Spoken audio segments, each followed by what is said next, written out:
اس وقت دنیا میں امریکنز کے خلاف لوگوں میں جذبات پیدا ہو رہے ہیں اور شدت پکڑتے جا رہے ہیں، تو خاص طور پر پاکستان جیسے ملک میں کیا حضور کی رائے میں انتہا پسند موومنٹس کو اس سے مزید مدد ملے گی اور اس کا نتیجہ کیا ہوگا؟ میرے خیال میں اس سے کوئی انتہا پسند تحریکوں کو مدد نہیں ملے گی، بلکہ امریکہ کے خلاف جو رد عمل ہے وہ صرف پاکستان میں نہیں سب دنیا میں ہے.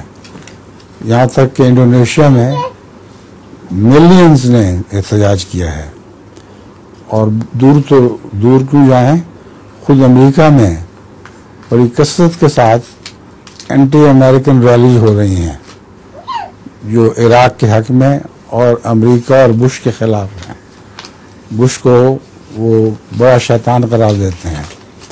اسی طرح انگلستان میں خود لیبر حکومت کے خلاف بہت شور پڑا ہوا ہے.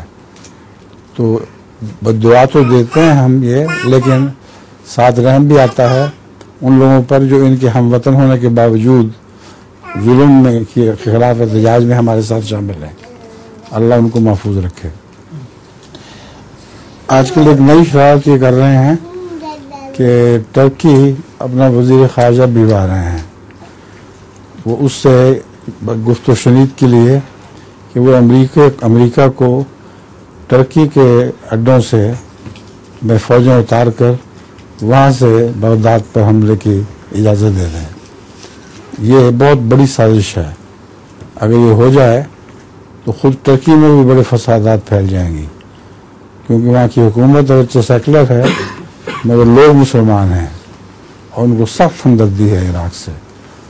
تو وہاں بھی فساد پھیلیں گے اور بغداد پر زیادہ ظلم کرنے کا ان کو موقع مل جائے گا.